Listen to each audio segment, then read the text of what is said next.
So you're a Filipina and you have a dream of opening a Sari store. Every unemployed Filipina that I know, and many who are employed, have a dream of opening a Sari store. So let's look at the probability field. Let's look at some of the reality. So one of my Filipina friends worked abroad, was able to save up enough money as an OFW to stock a Sari store. And so she sent money back to one of her relatives, and what she found when she came back from working abroad was that the relative had stolen the money, mismanaged the store, and so she had to start from scratch. And so this gets to the first problem with a Sari store is you cannot easily hire somebody else, because as soon as you hire somebody else, it's not their business. And so they're not going to manage the inventory and guard from theft in the same way that you would. And so she restocked the Sari store again and began to manage it by herself. Now, this went on for a while until neighbors started stealing her inventory when she was sleeping. And so she moved into the Sari store so that she could stop people from stealing. And she woke up every day at 5 a.m. and finished work at 8 p.m., 6 or 7 days every week, right? And so now she is a prisoner because she cannot hire other people who are trustworthy. She has to do the work herself. And she has to work 5 a.m. to 8 p.m. every day. Right? That's more than 12 hours. Right? That's a lot of hours. And what does she get for this amount? For example, if a typhoon blows off the roof of the Sari store, she has to invest money and rebuild it. Right? If there's a theft, she has to restock from her own money. And the profit, because there are a lot of Sari stores all around, the profit is 20%. If she makes any more money, right, and she has to go and buy the inventory, so maybe she needs a motorbike or needs help buying inventory and bringing it over. And in order to have a good stock and build the Sari store, she needs probably at least 200,000 pesos, right?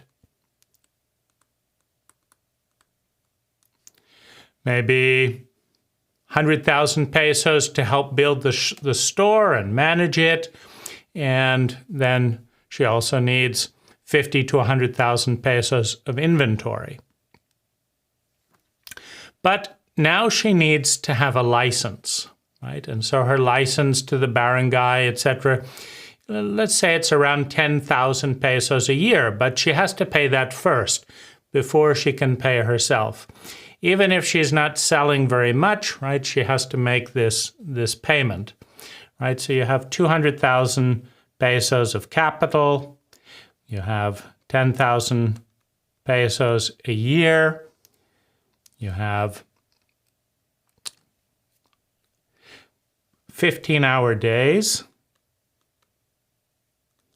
and we have, let's just say, 6 to 7 days a week. Now, if she does all of this well, what can she expect in net profit, right? Maybe she'll sell 2 or 3,000 pesos a day in inventory. That's about right, right? My friend is pretty successful. She's been doing it a while. So let's just say 3,000 pesos a day is the gross receipt. Now that means that's the money she takes in. But 80% of that has to go to pay for inventory. And so what that is 600 pesos. That's 600 pesos per day in profit. But it's not 100% profit because she still has to pay for the repair and upkeep of the store. So let's say that that's 50 pesos a day. Just to pay for electricity and buying, she sells load and stuff on her phone. She has to pay for electricity. Maybe that is 50 pesos a day. And maybe she has to pay rent of some kind. And so perhaps that's 50 pesos a day as well. So now the profit is 450 pesos. And so that seems like a reasonable profit. But if we look at 15 hours a day, right? So if we did just 10 hours a day, it would be 45 pesos for 1 hour of work. But for 50, it brings it down to about 40 pesos for 1 hour of work. And so this still is attractive to many Filipinas. But what happens when your mother wants to borrow something from the Sari store and says she will pay you later, or doesn't say she'll pay you later? She says, we need this at the house. And so you have some borrowing from the family. Right? So maybe you have 50 pesos of borrowing going on each day or more. So now it's down to 400 pesos. And what about the neighbors when they come up, or your friends, and they come up and they say, oh, I'll pay you back later. Now, when most Filipinos say they will pay you back later, they don't do it. And so you lose money waiting for people to pay you back later, but they don't pay you back later. And so you don't have the money to reinvest in your inventory and your business goes down. What about when a typhoon comes and knocks the roof off and spoils the inventory and you have to rebuild, right? So you have neighbors borrowing things, you have family members borrowing things, sometimes you have family members stealing things. Now, if you put up a wall and say, no more borrowing, no more taking my things, maybe there will be a family conflict. Maybe there will be a conflict with your friends, right? And another thing that happens is, let's say your friend borrows and borrows and borrows and borrows and doesn't pay it back. Well, now they avoid you and they go to another Sari store and start borrowing money from them. So now you've not only lost money, but you've lost a friend.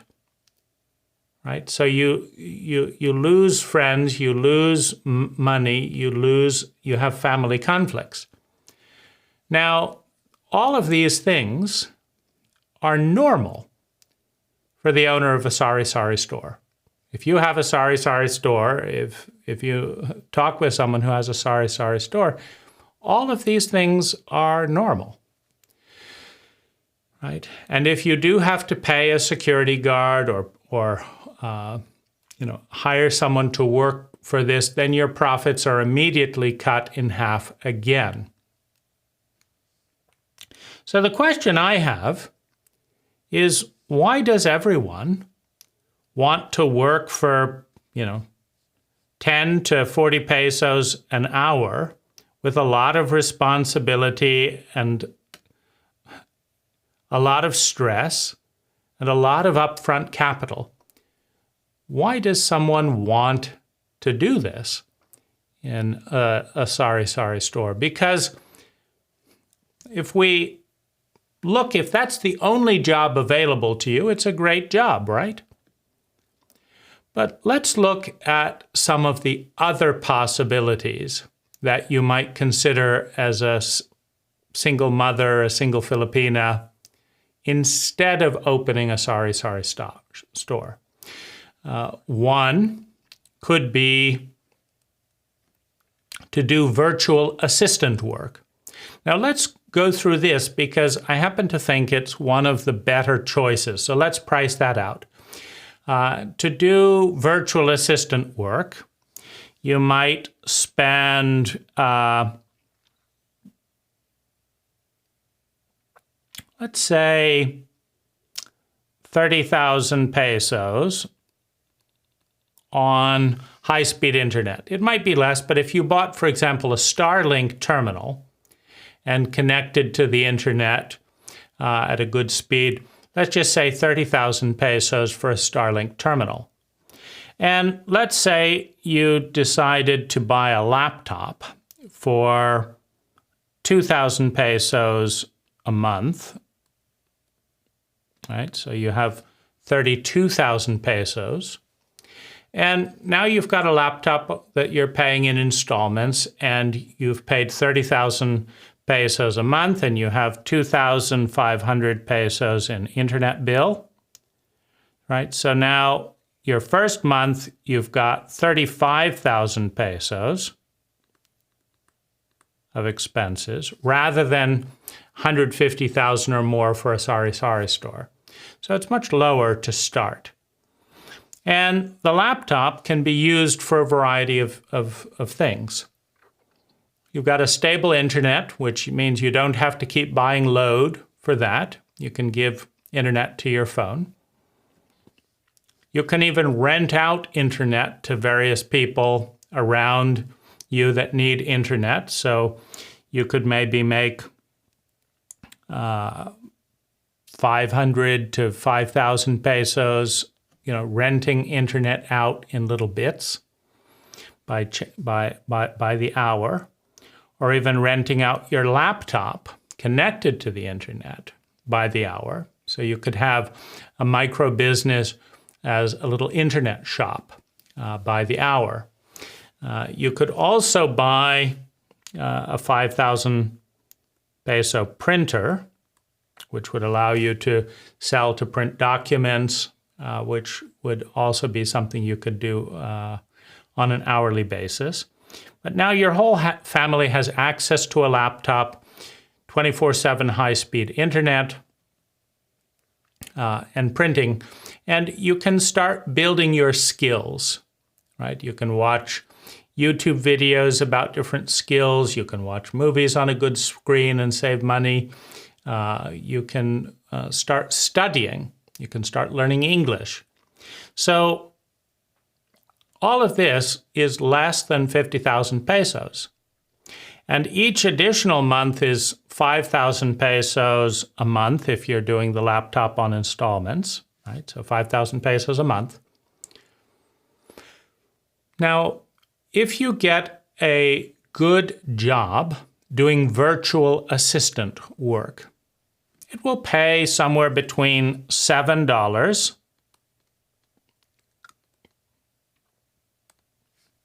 So $7 would be, let's say,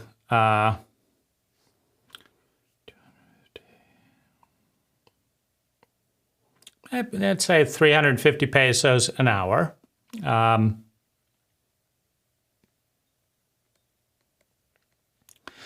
Or $30.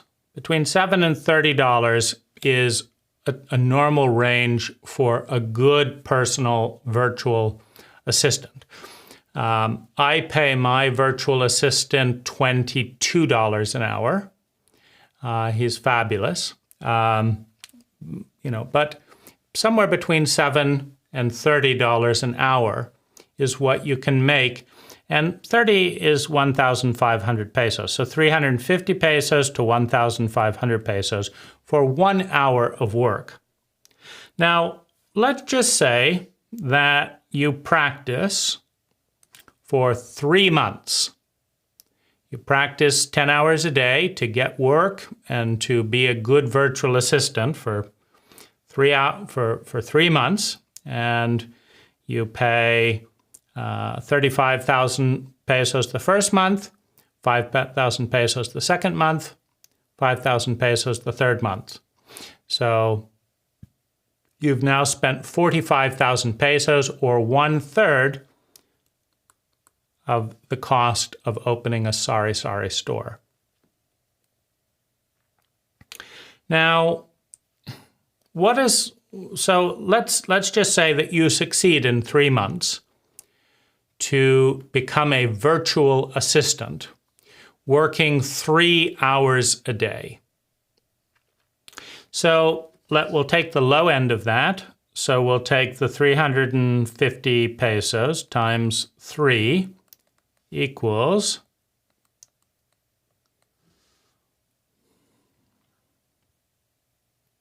1,050 pesos, right? So 1,050 pesos a day for your work. So you're going to then pay for the first 5 days. So 5 days a week you will work to pay your expenses. So 5 days you will equals 5,000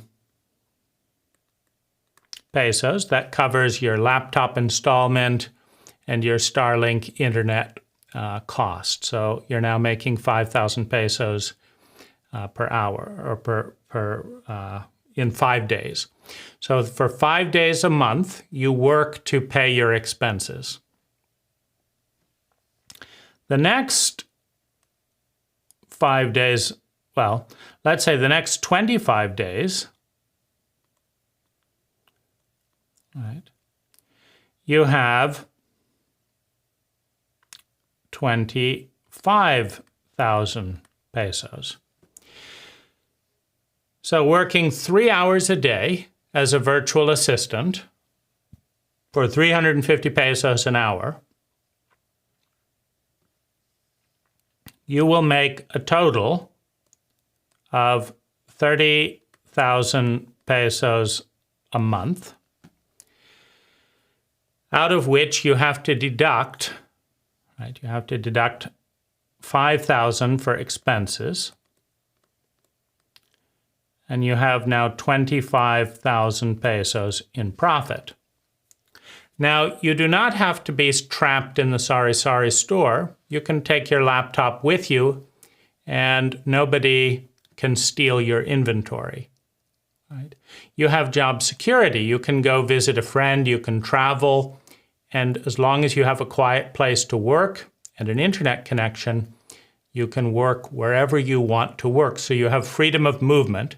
But the most important thing is you're learning new skills every day, and you're only working 3 hours a day, maybe while your children are napping. So rather than abandoning your child and becoming an OFW, leaving your child feeling alone, you're being able to be a good mother, and you're able to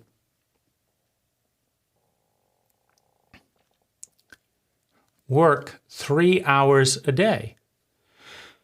So in summary, a Sari store, you work 6 or 7 days a week, 15 hours a day.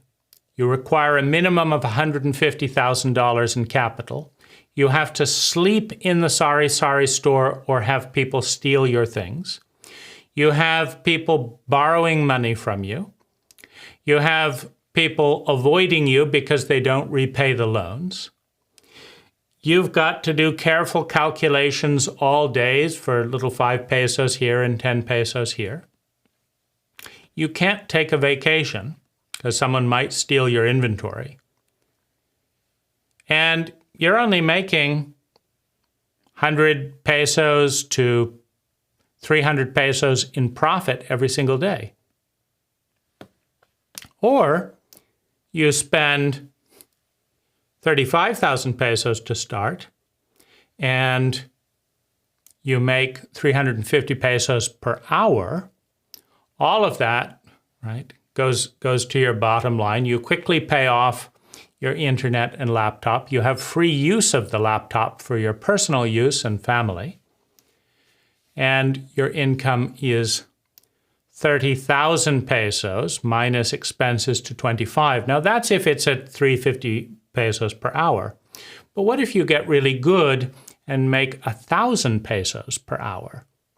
Well, then in one 5-hour day, you pay off all your expenses. And if you work 5 hours a day, you make 5,000 pesos every day. That's 50,000, right? Next 10 days, 100,000, next 10 days, 150,000 pesos a month.